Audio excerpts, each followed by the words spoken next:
نهار على نهار كنقتربوا من موعد كأس افريقيا، ونهار على نهار كتزيد شكوك واسئله الجماهير المغربيه، اسئله على التكتيك اللي غادي يلعب به المدرب في هذه البطوله، اسئله على الطاقم التقني ديال المنتخب واش غادي يبقى هو ولا غادي يزيد فيه شي اضافات اللي غادي ينفعونا في البطوله. ومن اكثر الاسئله هي الاختيارات البشريه اللي غادي يقوم بها وليد الركراكي، خصوصا مع عدم اقناع بعض اللاعبين في المباريات والتوقفات الدوليه الاخيره. وبزاف ديال الجماهير المغربيه كتطالب بعوده بعض اللاعبين للمنتخب الوطني المغربي اللي كيقولوا انهم غادي يزيدوا الاضافه للمنتخب المغربي، خصوصا بالخبره اللي عندهم، واللاعبين اللي كاينين حاليا كاع ما مقنعين واخا كيلعبوا في انديه كبيره في اوروبا. ومن اكثر الاسماء اللي كتكرر هما ديال اللاعب سفيان بوفال وحكيم زياش. ففي هذا الفيديو هذا غادي نشوفوا الحاله الكرويه ديال كل لاعب، شنو كيقدم كل واحد فيهم حاليا، ونعرفوا شنو هما الاسباب اللي خلاوهم ما يجيوش للمنتخب المغربي. قبل ما نبداو بغيت اي واحد كيعجبو المحتوى ديال كره القدم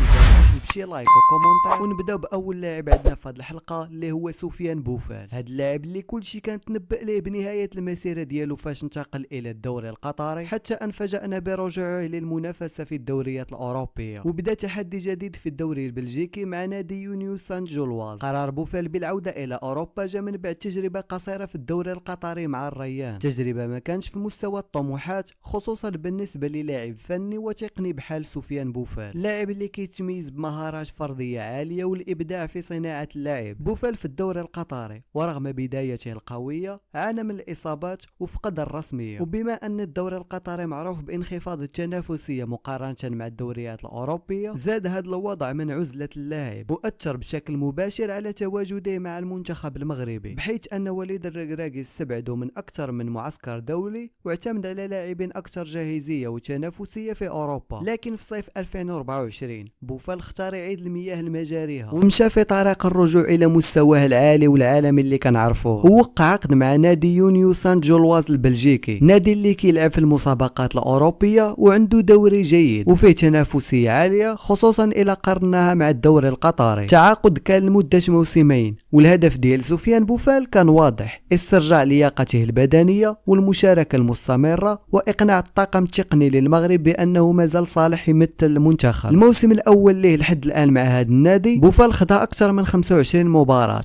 18 منهم كانوا في الدوري، وقدم مردود مقبول رغم انه ما سجلش اهداف. وحتى في كاس العالم قطر المستوى ديال بوفال كان رائع، واخا ما سجلش اهداف وما عطى حتى شي اسيست. والاهم في هذه المرحله عند بوفال ماشي الارقام ولكن الاستمراريه واللعب والجاهزيه البدنيه، وهذا الشيء باين في التقييمات الايجابيه اللي كيتلقاها من الصحيفات المحليه والمواقع المتخصصه. التحليل الفني كيبين ان بوفال رجع يحاول يعتمد على مهاراته المعتاده، المراوغات، التمريرات الحاسمه وخلق المساحات، ولكن مع نوع من النضج التكتيكي، بحيث ولا كيعاون دفاعيا اكثر، كيحترم ادواره داخل المنظومه الجماعيه. ورغم كل هذا المجهود بوفال مازال خارج مفكرة وليد الركراكي، والسبب الرئيسي هو ان المنتخب المغربي ولا فيه تنافس كبير وعدد من المواهب في مركز الهجوم، خصوصا في مركز الجناح، بحال اسامه الصحراوي، الياس بن صغير، عبد الصمد الزلزولي ولاعبين اخرين. ولكن مع ذلك الرجوع لاوروبا كان خطوه ضروريه، حيث الى بقى في الدوري القطري كان من الصعب بزاف يرجع للمنتخب. اما الان فرجوعه ممكن جدا، خصوصا الا دار موسم ثاني جيد وطور فيه الجانب الحاسم من لاعبيه، اهداف وتمريرات حاسمه. المنتخب محتاج لاعبين فنيين، وبوفال عنده ديك اللمسه اللي ما كتكررش بزاف، ولكن خاصو يرجع ويقنع الجميع ماشي غير بالاسم ديالو ولكن بالفعل. ممكن وليد الركراكي ما يكونش كيستدعي سفيان بوفال بنظره الى الجانب الزمني. بوفال وصل 31 سنه، وهذه الفتره هي اصعب فتره لاي لاعب، يا اما يخدم على راسو مزيان ويشتغل على التجربه الاوروبيه ديالو ويبقى في الساحه مثل لاعبين كبار بحال كريستيانو رونالدو، او يدفن الموهبه ديالو قدام شباب جداد اللي يلاه طالعين بحال اللي اختار يدير عادل تعرب. كاين عامل اخر ديال الا تم استدعاء سفيان بوفال وما تمش الاعتماد عليه من طرف وليد الركراكي كلاعب اساسي ويجلسو كبديل حتى يحتاج للخبره ديالو، وسفيان بوفال غادي يقبل هذا الفعل اولا غادي يخدم الايجو ديالو وغادي يبغي يلعب كاساسي؟ بالنسبه ليا سفيان بوفال حاليا ماشي شي لاعب اللي منتهي، اللاعب اللي اجتهد وخدم على راسو وقلب على فريق اللي كيلعب في دوري اوروبي وكيلعب في بعض البطولات الاوروبيه، ولاعب اللي عنده خبره وموهبه اللي غادي نحتاجوها بزاف في المنتخب، ولكن بشرط واحد هو انه يقبل يجلس في مقاعد البدلاء حتى نحتاجو للخبره ديالو. وفي حاله كاع ما لعبش في شي مباراه فراه ما خاصوش يتقلق وخاصو يكون فرحان فقط لانه متواجد مع المنتخب المغربي. وفي بحال هاد الامور خاص يكون المدرب يتناقش فيها ديريكت مع اللعابه بلا حشمه بلا والو باش يعرف العقليه ديال اللاعب،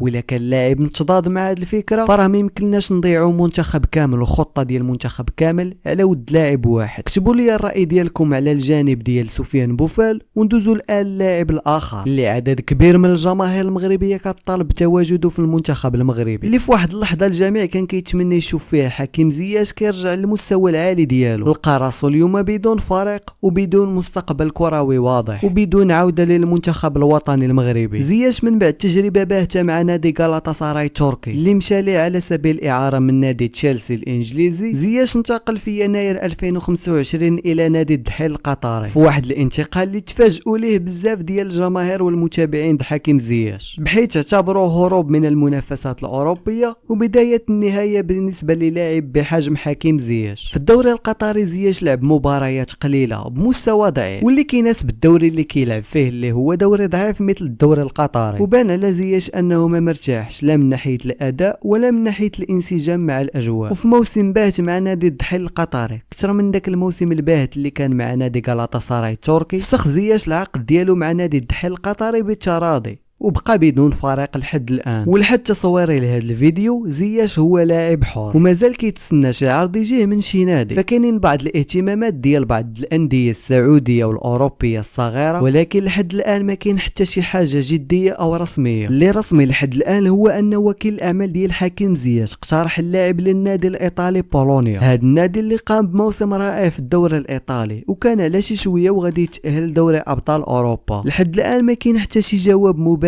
للنادي على الاقتراح ديالو لحكيم زياش، وكنظن الا كان شي تردد من النادي غالبا غادي يكون على الصالير ديالو، الا في حاله ما حكيم زياش قرر يهبط من الراتب ديالو والنادي كان فعلا مهتم بحكيم زياش، فراه يقدر في الايام المقبله نسمعوا شي خبر ديال انتقال حكيم زياش الى بولونيا. ولكن لحد تصويري لهذا الفيديو حاليا زياش لاعب حر. غياب زياش على المنتخب المغربي في الفتره الاخيره ماشي غياب مفاجئ على المتابعين. وليد الركراكي اللي كان من اشد المدافعين على حكيم زياش قبل كأس العالم قطر 2022 ورجعوا للمنتخب من بعد الخلاف اللي كان عند حكيم زياش مع ظاهد خليلوزيتش، ولا كيشوف ان اللاعب ما كيتوفرش على الجاهزيه البدنيه والتنافسيه المطلوبه خصوصا في ظل غيابه الطويل عن المستوى العالي. وحتى زياش بنفسه ما بينش عليه في حساباته على السوشيال ميديا انه مركز على كره او الرغبه ديالو في العوده الى المنتخب الوطني المغربي، ما كايناش اشارات انه كيتمرن لوحده او كيوجد للرجوع بقوه. وبالدارجه العاميه ديالنا زياش ما مسواقش، وفي الاخر هاد القرارات راه كيضر بهم غير راسو ما كيضر بهم حتى شي شخص. حكيم زياش واحد اللاعب اللي عنده الايغو عالي بزاف وغالب عليه وكيخرج عليه في بزاف ديال المرات، واكثر سبب غادي يخلي وليد الركراكي ما يستدعيش حكيم زياش حاليا من غير انه ما عندوش فريق هو ان حكيم زياش ما غاديش يقبل بتاتا يجلس في مقاعد البدلاء، وحنا كنعرفوا العقليه ديال حكيم زياش كيفاش دايره. وبهذا زياش غادي ينوض غير الصداع لوليد الركراكي في الفيسيان، وبهذا غير غادي ينوض ديك الصداع في المعسكر اللي حنا عن غنى عنه، وهذا الشيء كله ماشي في صالح المنتخب. وفي الراي ديالي نفس الهضره اللي قلت على سفيان بوفال غادي نقولها على حكيم زياش. حكيم زياش واحد اللاعب اللي مهاري وكبير وغادي نحتاجوا المهارات والخبره ديالو في الكان، خصوصا العرضيات اللي عنده، وخصوصا حاليا كنفتقدوا لشي لاعب اللي كيعطي عرضيات في المستوى، ولكن بشرط اللي باين ان زياش يتقبل يجلس في مقاعد البدلاء، وحتى في شي ماتش الا ما استعناش بالخدمات ديالو بقى جالس غير في البوندوتوش ما خاصوش يتقلق. وبطبيعه الحال وليد الركراكي خاص من الاول يهضر معاه على هاد القضيه، وإلا كان لاعب متردد وباغي يلعب صحه فراه ما عندنا ما نديروا له، ما يمكنناش نغيروا الخطه ديال المنتخب كامل او نحيدوا لاعب في المستوى باش نديروا الخاطر للاعب اخر، فهاد الشيء غادي يخرج على المنتخب. وليد ديجا وحاليا راه كيخدم العاطفه مع بعض اللاعبين في المنتخب، فإلا كان غادي يستدعي لاعب اخرين وغادي يستعمل معاهم العاطفه فغير ما يستدعيهمش حسن. عطينا الراي ديالك في التعاليق، واش كتشوف ان حكيم زياش وسفيان بوفال خاصهم يكونوا في المنتخب الوطني ويلعبوا اساسيين ومن حقهم يبغيو يلعبوا كاساسيين، او لا وليد الركراكي عنده الحق ملي ما كيستدعيهمش؟ كنتسنى الكومونتير ديالك باش نخلي ليه واحد القلب وعلاش لا نجاوبك. شكرا جزيلا على المتابعه ونتلاقاو في مقطع قادم.